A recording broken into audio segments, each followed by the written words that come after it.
yung pinakita sa akin ang mga text messages, merong ibang issue, not just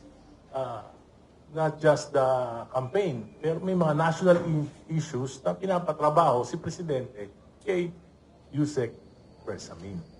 So, kung hindi totoo to, di patawag.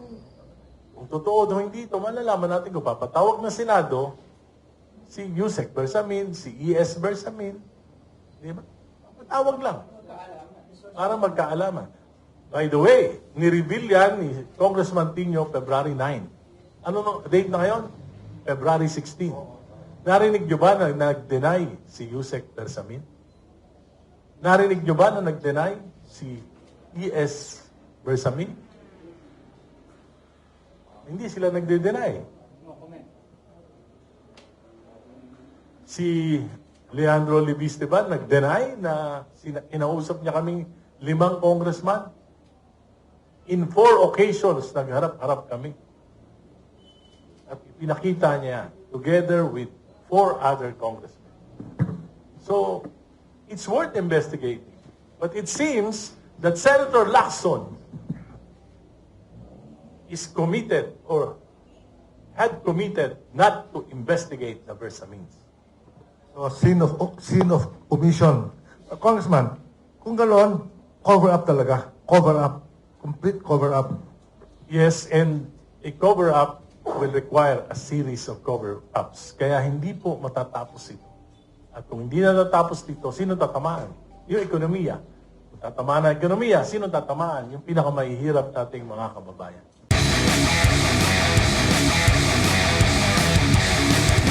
Ano reaction nyo?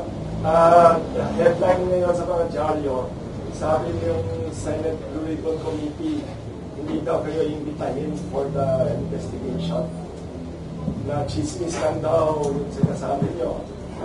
Well, hindi po chismis kasi yung 5 congressman, inimbita ni Congressman Libiste.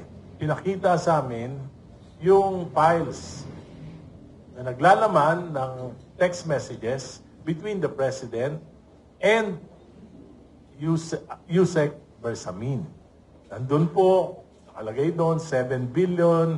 Nag-report siya kay Presidente, natanggap na lahat ng 7 billion at March 24 po yun, 2025. At susunod niya yung kwenta kung saan-saan napunta yon.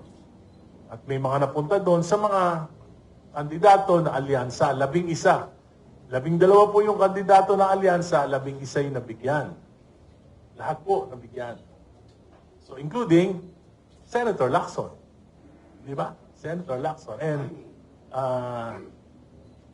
And Senate President Tito Soto, nabigyan. Alam ko na hindi naman nila alam kung saan galing yon. Kaya walang problema doon.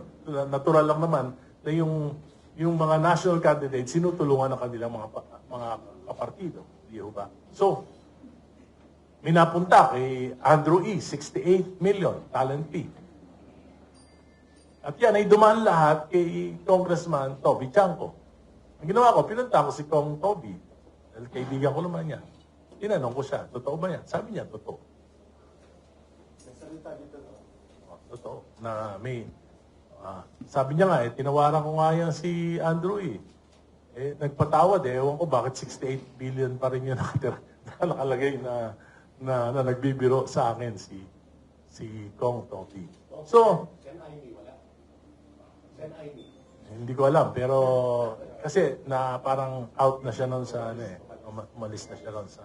So, ibig sabihin, ito pa lamang ay worth investigating na. Dahil may facts eh. Di ba? May facts. These are facts. Pangatlo, yung pinakita sa akin ang mga text messages, merong ibang issue, not just the campaign, pero may mga national issues na pinapatrabaho si Presidente kay Yusek Bersamin. So, kung hindi totoo to, di patawag. Kung totoo o hindi ito, malalaman natin kung papatawag ng Senado si Yusek Bersamin, si E.S. Bersamin. Di ba? Patawag lang. Para magkaalaman. By the way, ni-reveal yan ni Congressman Tino February 9. Ano no, date na ngayon? February 16. Narinig nyo ba na nag-deny si Yusek Bersamin? Narinig nyo ba na nag-deny si E.S. Bersamin? Hindi sila nagde-deny. Si Leandro Libiste ba nag-deny na inausap niya kaming 5 congressman? In 4 occasions, nagharap-harap kami. At pinakita niya together with 4 other congressmen. So, it's worth investigating. But it seems that Senator Lacson is committed or had committed not to investigate the Bersamins. So, sin of omission. Congressman, kung gano'n, cover up talaga. Cover up. Complete cover up. Yes, and a cover-up will require a series of cover-ups. Kaya hindi po matatapos ito. At kung hindi natatapos dito, sino tatamaan? Yung ekonomiya. Kung tatamaan ang ekonomiya, sino tatamaan? Yung pinakamahihirap nating mga kababayan. Kwan lang to ha, question. Buhay po ba si Cabral? Wala po akong alam doon. Wala po ako. Anyway, can I change the subject? Yung sa China, kasi yung kakaroon ng issue ngayon sa Congress, no? Sa Senate, with regards to Terriela's statement and the Chinese embassy's reaction. Ano pong take niyo dyan? Well, the chief architect of foreign policy is the president. So, kung ako po ang tatanungin nyo, hahayaan ko na po yung Pangulo ang dumiskarte. Bakit? Marami po siyang kaalaman, intelligence information na hindi alam naming mga politiko. So, dapat, presidente ang manguna, dapat maging malinaw yung posisyon ng presidente dito. At kung ano man yung maging posisyon niya, dahil ito po ay foreign relation, dapat suportahan natin siya. Another question to Congressman. Si Freddy Topacio filed, I think, a case, diba, a few days ago against Soto, no? Ano po ang take niyo dyan?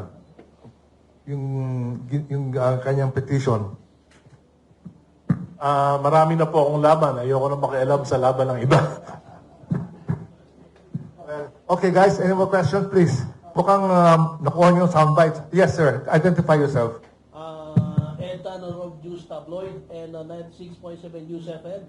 Kung nararapat ba bang manatili itong mga senado sa Congress, wala namang ginagawa eh. May mga usap-usapan, tanggalin na lang. Mas makakatipid pa yata Pilipinas dyan. Hindi naman po. Yung institusyon ay dapat natin igalang sapagkat yan ay bahagi ng ating saligang batas. At madali pong mag-akusama. Naniniwala po ako na marami pa rin matikinok na congressmen at mga senador. Kaya lang po na dahil dito sa mga issue at dahil din na, alam nyo, yung ginagawa ko ito, napakamahirap na nitong ginagawa ko na ito dahil may mga epekto ito sa aking pagiging isang kinatawan at politiko. Subalit, sa tagal ko po, I've been serving our country for the last 50 years in various capacities. So, para sa akin po, baka ito na po yung mga huling panahon ng paglilingkod ko. Gusto ko naman po na kung ano yung sa tingin ko yung magiging tungkulin ko ayon sa aking mga discernment na ang batayan ko po ay ang aking mahabang karanasan, ang aking mga iniidolo at siyempre yung batayan ko dito ay matindi kong pananampalataya sa ating Panginoon. Gagawin ko na lang po yung sa tingin ko yung nararapat. Very good. Yes. Sige. Okay. Quickly. Nabanggit kanina yung tagal ka na nanungupat and then naging super vocal ka talaga against corruption and directives of course sa administration. May mga threat ka bang na-receive or may mga tao ba nagsabi siya na maglayo ka sa mga sinabi? Wala naman po, in fairness. Wala naman po. Dahil kung nagsasalita po ako, ay pinipilit ko po na maging magalang kahit na masakit yung aking mga sinasabi at naniniwala po ako na wala akong sinasabi na hindi totoo.